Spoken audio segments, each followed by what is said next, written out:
They cannot be trusted. End of. They're careerists. They're not in this out of principle. They chop and change their mind, frankly, with the wind.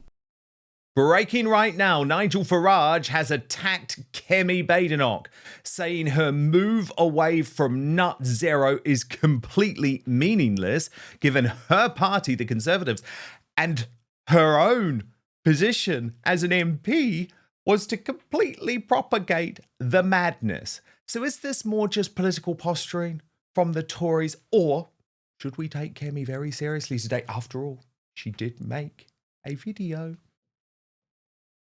Net zero by 2050 is impossible. It is making families poorer, energy bills more expensive.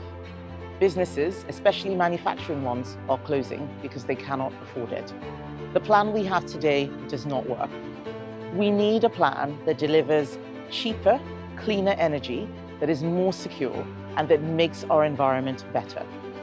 Today, I'm launching the biggest policy renewal our country has seen in 50 years. Not so fast, says Nigel Farage. Too little, too late, Kemi, giving you completely back Theresa May, completely back Boris Johnson when they decided to bankrupt the country for the sake of net zero. Watch his response.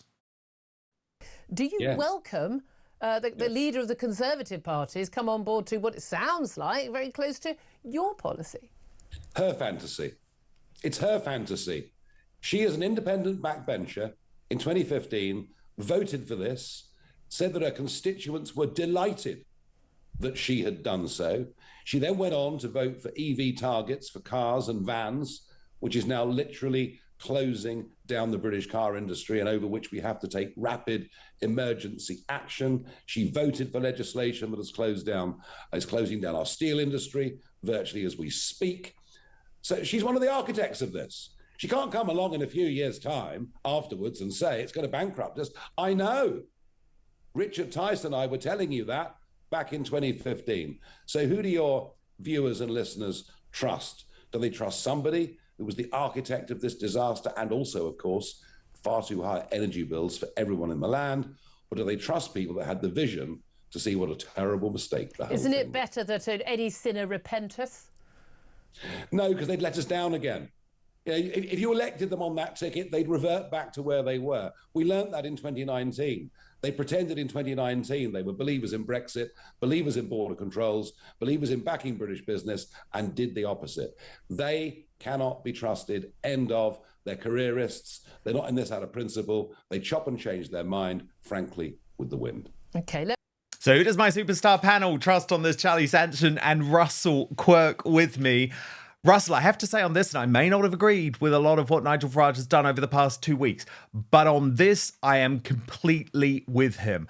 Why would I trust the Conservative Party? Why would I trust Kemi Badenoch on nut zero with some sort of weak, watered down announcement that maybe it's just not going to be good enough by 2050? No, scrap the whole thing. But actually, you're never going to do that because your party put it in place. Well, yeah, Kemi is, to say the least, a bit behind the curve, isn't she? And she's also been leader. Not only has she been leader for many, many months, and this is the first time she's really talked about this subject, but of course, yes, she, as Nigel Farage points out in your clip, she voted for the principle of net zero and indeed target. So there was a lot of stuff in the mainstream media today, Dan and Charlie, saying, oh, you know, Kemi Badenoch's come out and rubbish net zero. No, she hasn't. She's rubbished the targets and said that they're impossible to meet. What I want to hear the Conservative Party doing, if they are to be genuine Conservatives, as I think they should be, she should be talking about getting rid of net zero full stop, and talking about what an absolute waste of time, what a fantasy, what a deluded load of old nonsense the whole thing is. And look, let's not go into all the reasons why it's nonsense. I think they've been well rehearsed by most of us. But for a Conservative leader, effectively, she's kind of got a get out of jail free card here, because she's saying, I think 2050 is impossible.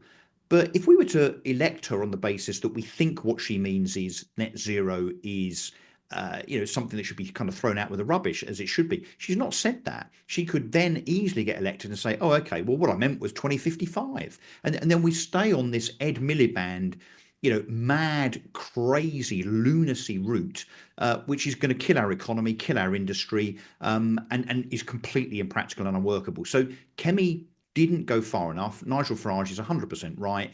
Do we believe the Conservatives? Look, as a very, very senior Conservative said to me in a room that you were in, Dan, a few weeks ago, by the way, so you know who I mean probably, but I'm not going to reveal because it was done off the record. That particular individual said to me, as a former Conservative as they are, the Conservative Party are dead. I mean, and I truly believe that the Conservative Party have had their time, they've had their chance. There are too many Rishi Sunaks, there are too many Tobias Ellwoods, there are too many James Cleverleys in that Conservative Party, that far outweigh the likes of Robert Jenrick, frankly, and others that might actually be properly centre-right Conservative. There are too many of them to recover the Conservative Party. What we've got is a slightly more right-wing version of the Liberal Democrats in today's Conservative Party. They're done. They're finished. Charlie, you quit the Conservative Party over their lockdown policy. But do you think actually there really was never enough criticism of Nut Zero either? I mean, Theresa May sort of snuck it in just before she was out the door. And actually, this was one of the most consequential and damaging policies the Tories have ever introduced. But first, attention, all the proud, the bold, and the beautifully bald. It's time to elevate your grooming gang with the Manscaped Dome Shaver Plus. Designed for precision, comfort, and a flawless finish, this shaver is the ultimate tool for keeping your dome as smooth as your best pickup lines. Whether you're maintaining a sleek style or embracing the shine with confidence, the Dome Shaver Plus has you covered. So head on over to manscaped.com, join the over 11 million men worldwide, including me, who trust Manscaped. Use the code Outspoken for 20% off your entire order and free shipping.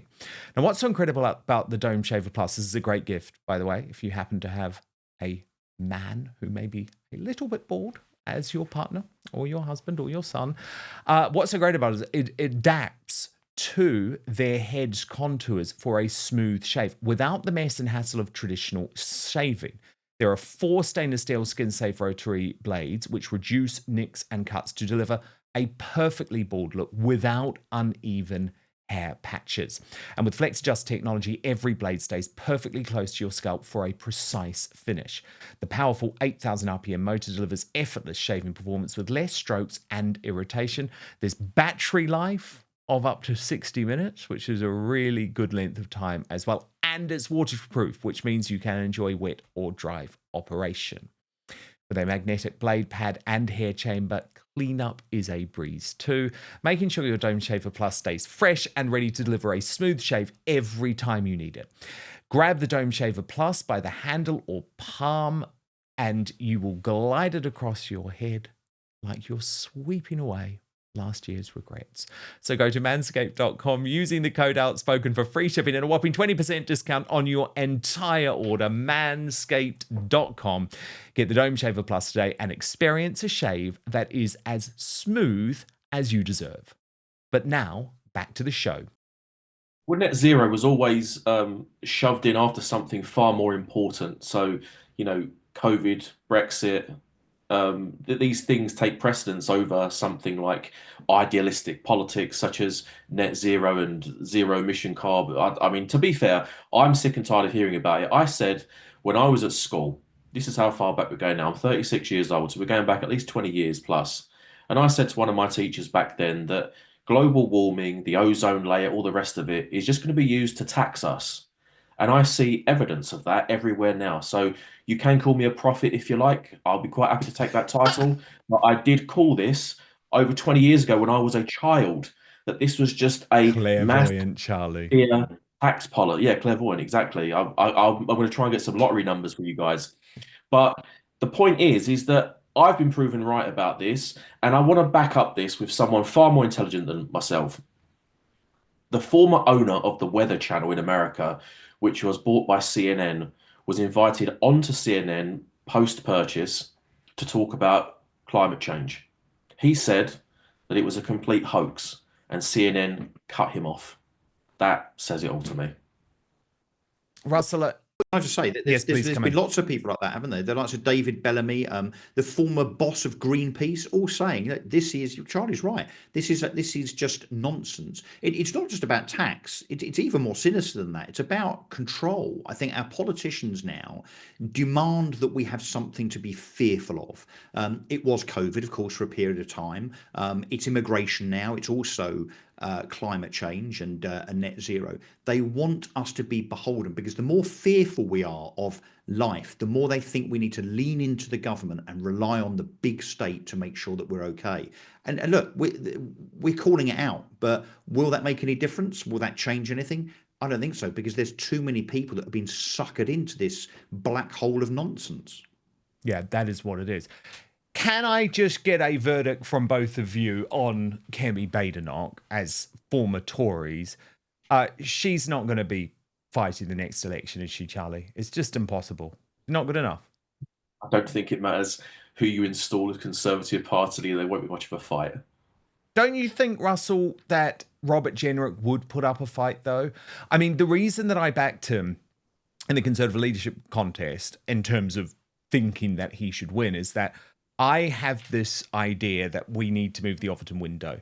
And would this whole Rupert Lowe issue have happened within Reform UK if Robert Jenrick was the Conservative Party leader? I would argue not, because what he would have done, Russell, is force Nigel to move to the right on issues like mass deportations. Well, if the Conservative Party were Conservatives, there would be no reform. I mean, at all.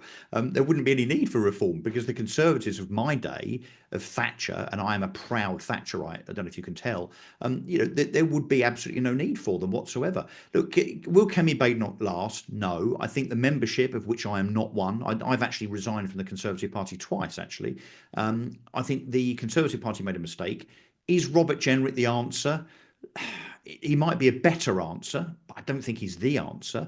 I'm old enough to remember a couple of years back when Robert Jenrick was not the centre-right maverick that he's now appearing to be when it comes to things like the ECHR and immigration and crime and so on. I think Robert Jenrick, he's good at looking authentic, but I worry that, again, he's just playing a part. He's playing the antithesis of what the party is, because he knows that the merry-go-round will come back and stop in front of him soon. But, is Jenrick the answer? No, because the problem is the party. It's the parliamentary party. It's the wokists. It's the uber Lib Dems within the Conservative Party that have completely and utterly infiltrated it. And that's just, parliamentarians and MPs, let alone the Govites at the top, the Dougie Smiths and, the Lee Cairns of this world, the people that really control the Conservative Party that I think are still there, still controlling it, and effectively have destroyed it, So we're not going to see any change in the Conservative Party fortunes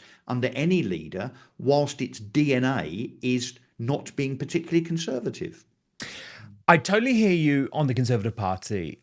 Where I disagree is on Robert Jenrick personally, and I'll tell you why. Because I think it's important that we allow people to go on, I'm going to sound all woke now, but to go on political journeys. And the example of that, which I think is the most important example in the world, and actually he may end up helping to save the UK and save the Western world, is JD Vance, who was a never Trumper at the start of his political journey, and over the past few years has realized the importance of those key MAGA issues like mass deportations. What an incredible vice president he has already been. And I see a little bit of Jenrick's journey in JD Vance's journey. Do you get what I'm saying there, Charlie? Liz Truss was a Lib Dem. Yes, she was. Truss was a Lib Dem. She was. But do you see that comparison, Charlie? Jenrick could be the British JD Vance? No, listen, I love you, Dan, but I think you're reaching there, mate. I don't think there's any possibility of that happening at all. I'm quite sceptical of people that jump ship politically. I've never understood why people accept Labour defecting to Conservatives going Lib Dem, and Greens deciding to be, I don't know, BNP or some radical stuff like that. I've never understood it. I think that you have to remain principled, and I don't think people's politics change that much. I never much liked Liz Truss. for that reason. Maybe that was cynical of me. Maybe she would have been great. But for that, because she was a Lib Dem, I thought, do you know what? I'm not sure if I trust her. And I would apply that to everybody. At least with me and Russell, we've left the Conservative Party. But if we were to join Reform, which I find unlikely, we'd still be on that side of politics. But Charlie, you know what? We haven't moved our position for years and years and years. I'm still I'm an economic conservative. I believe in low tax, pro-business. I believe in restricted and controlled immigration. I believe in being tough on crime. So I'm an absolute conservative, like you are, in terms of the traditional labels. We haven't moved. The Conservative Party have. That's the true. party has moved, not us. Yeah, that's right. You're absolutely right. No, we're just sensible people in the centre who want to save this country. I couldn't agree more. Thank you so much for watching Dan Wootton Outspoken. Please click on my face just to the bottom left to subscribe to this brand new independent news source and turn on the notification bell so you'll be alerted to our brand new live shows, uncancelled interviews, and special royal episodes. Outspoken is also now available as a podcast, so you can listen to the show every weekday on the go, wherever you are.